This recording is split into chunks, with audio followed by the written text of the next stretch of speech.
Hello, you beautiful people. It's time again for chemical reaction engineering, and today I want to show you my solution to the last worksheet, worksheet number 3, where we had a look at the CSTR, continuous stirred tank reactor, with the reaction with changing density.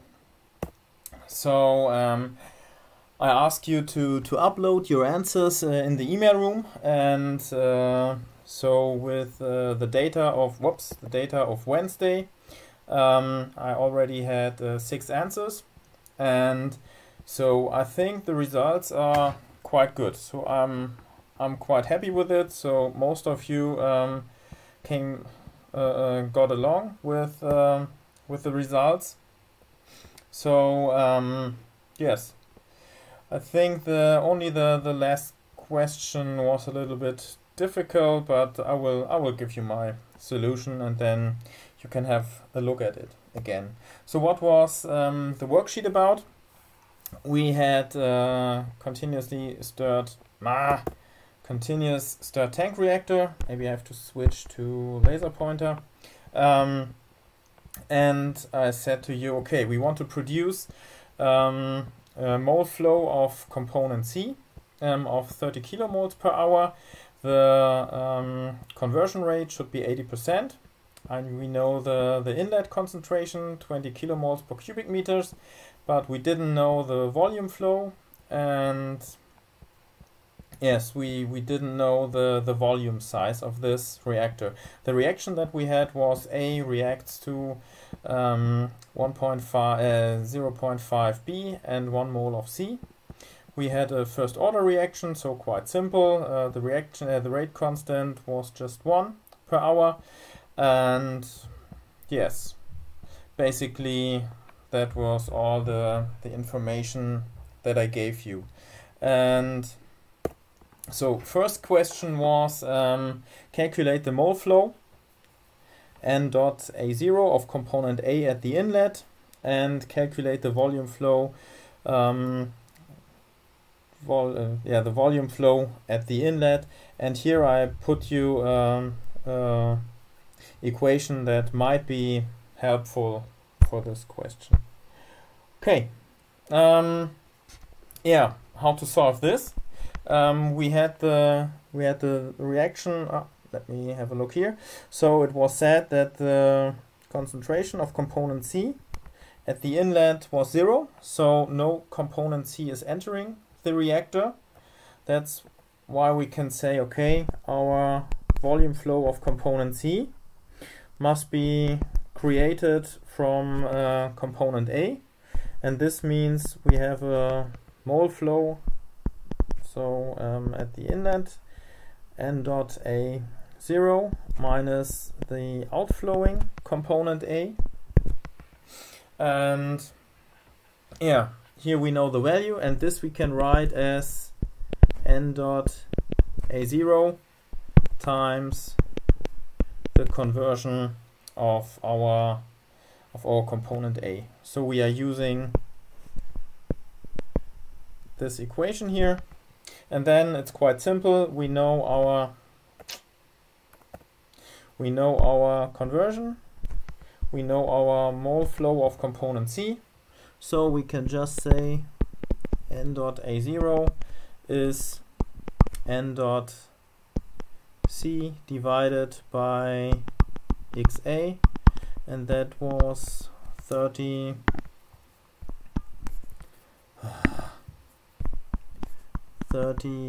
kilomoles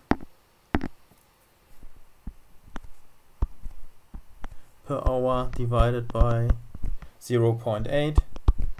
And if we calculate this, I end up with 37.5 kilomoles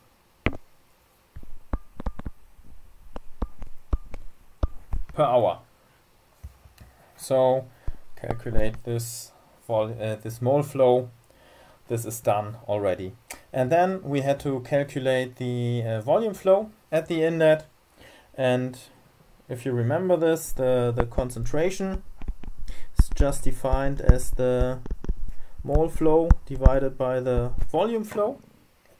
Here we put all the zeros for the inlet, and with this we can rewrite it as our volume flow at the inlet is just our mole flow of component A at the inlet divided by the inlet concentration. Both values are known, so this is 37.5 kilomole per hour divided by 20 kilomoles per cubic meter, and then I get a value of 1.875 cubic meters per hour. So, and here, oops. So we can check also question B. This is just playing around with mole flows and conversion and so on. Okay, question C was, first consider a constant density reaction with this new value epsilon should be 0. What is the required hydrodynamic residence time T constant? So I put here this index constant for constant density reaction. Okay. For this case is we just have to use the formula here that I also gave you in the worksheet 3, and for this we can just write tau constant is Ca0 times Xa over Ra, and for Ra we can just put our K, the rate constant, times Ca. And for this, how can we get our Ca? So if we have a constant density reaction, we can just say, okay, Ca, the concentration at the outlet, is the starting concentration times 1 minus the conversion.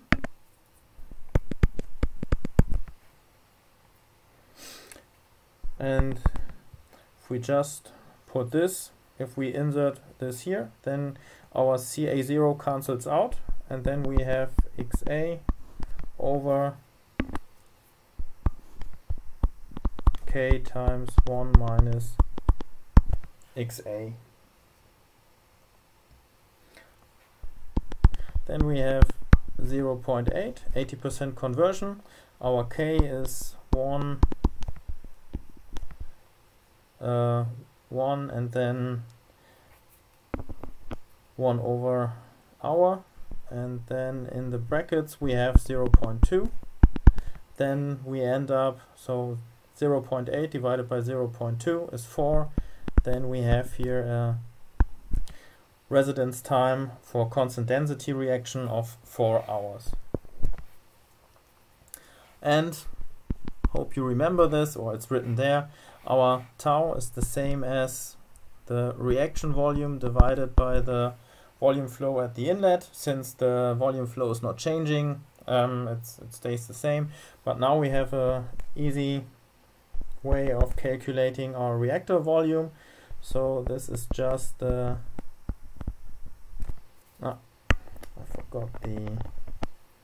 forgot the index constant. It's the same as tau constant times our volume flow. This is 4 hours times 1.875 cubic meters per hour, and then I end up with the volume of 7.5 cubic meters.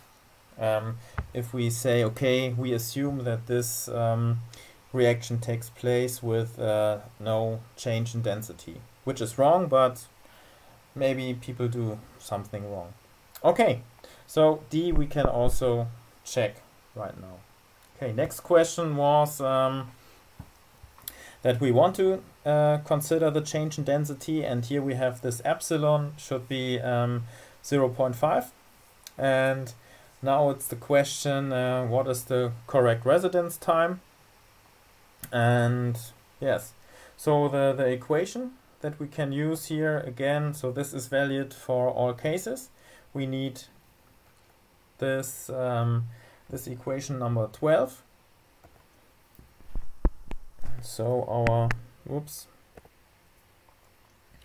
our residence time epsilon is again CA0, oh, I forgot remembering it, times XA over RA, and this is the same as CA0 times XA over K times CA. Okay, so our XA is fixed. Maybe I can put some checks here. We know the inlet concentration, we know our K, but CA we do not know in advance, but we can just use this formula.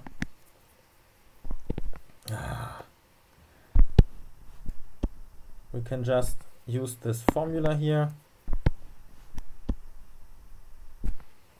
and with this, or it's even better if we use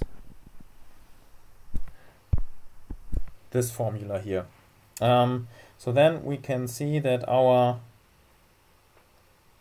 CA0 cancels out.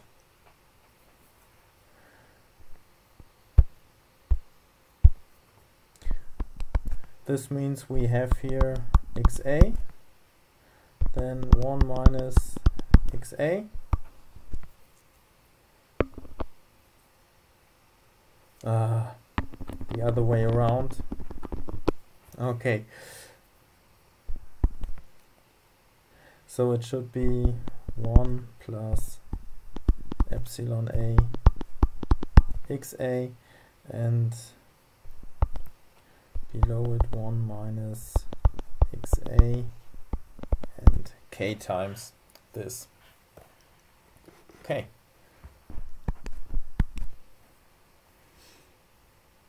Hopefully this looks correct.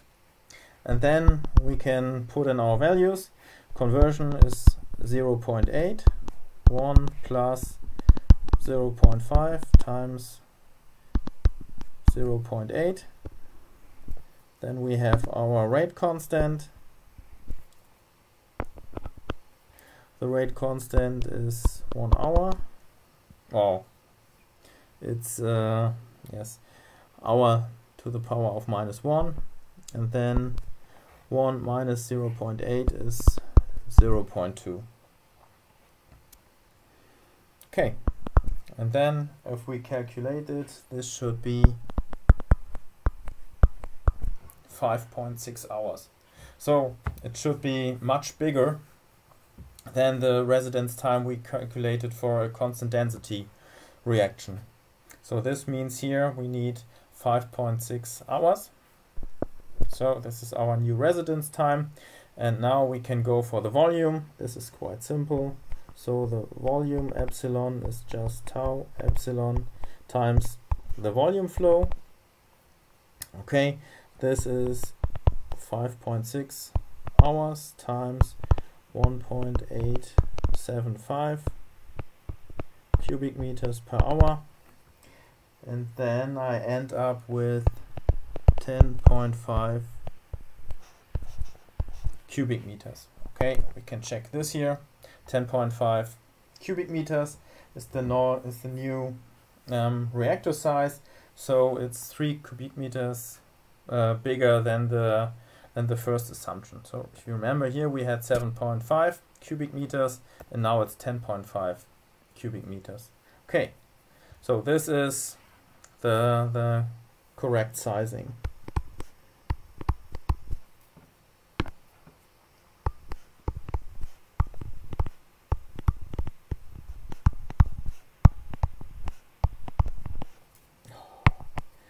of the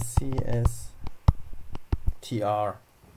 So this is correct, but what would happen if we go for this one here? So this is the wrong sizing.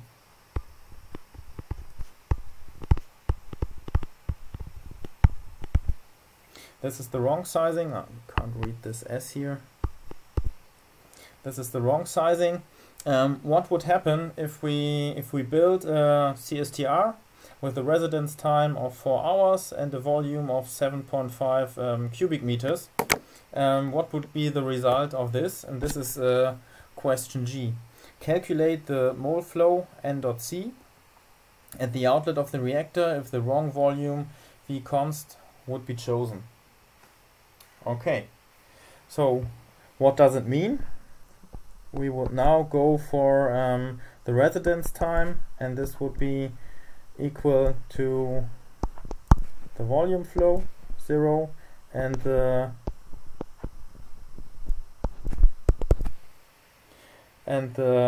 constant volume.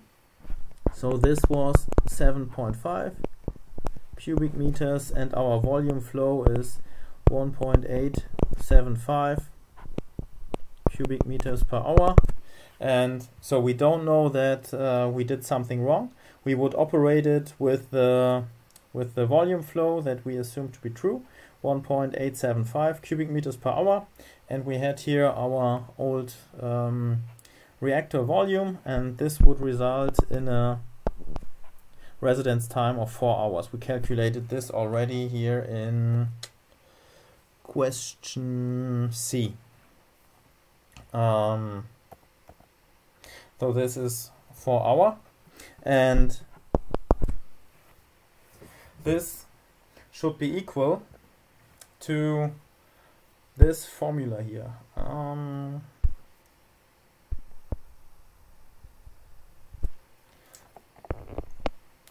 Because here we said, okay, how to calculate the residence time if we, how to calculate the residence time if we know our conversion and we know our epsilon and so on. So now we can reuse this equation. We know now the residence time, but we don't know the conversion, but then we can solve it for the conversion. Okay, so this has to be equal to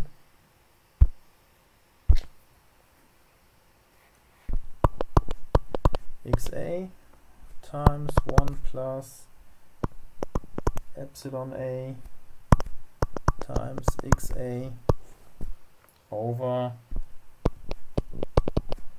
our rate constant, our rate constant K times 1 plus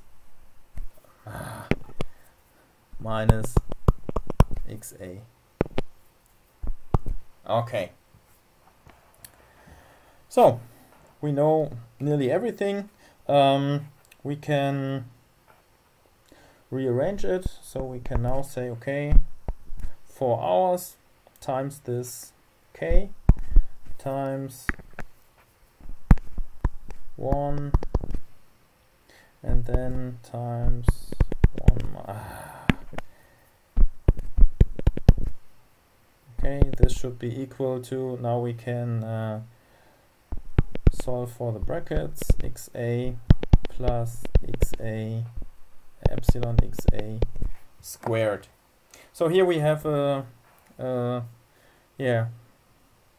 squared formula, so we can try to solve it. Okay, first we can cancel our units, so hour and 1 over hour cancels out, so we have only dimensionless parameters, and then we can go, so this is 4 minus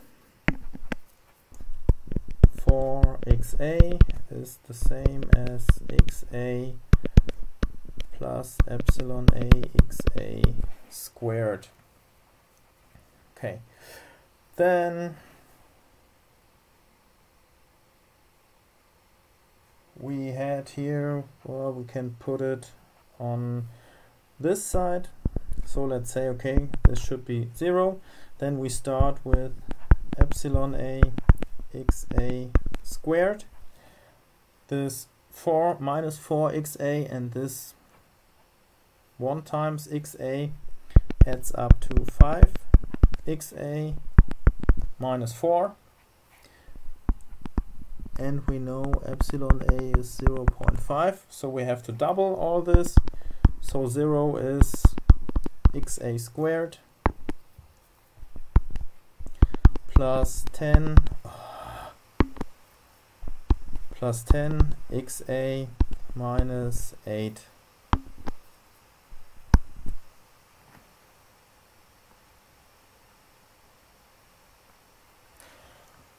Okay, and this we can solve for the, I don't know what this is in English. In German I would call it PQ formula, so maybe it's the PQ formula. Hopefully it's the same. So what was it? It was, hopefully it was minus, so you have to halve this factor. So it's minus 5 plus square root of 5 squared, this should be 25, minus q, so this should be plus 8. Hopefully, yeah, it's written here. So we don't need the, I can put it here in brackets, we don't need the negative value of our conversion rate, because it doesn't make sense to have a negative value for the conversion. We're just interested in the positive value. And if we calculate this, then I end up with a figure of 0.744. Okay, so now we know our new conversion for the wrongly sized reactor. So in our initial case we said, okay, we want to have a conversion of 80%. Now we have 74.4%, so we have some loss in production. Okay, but what was asked was the mole flow, and yeah, question is endpoint C. We can use the formula that we started with. This is xa times our n dot a0, and we know this is 0.744 times our mole flow at the inlet. We didn't change the mole flow at the inlet. Let's have a look for our 37.5. There we have it.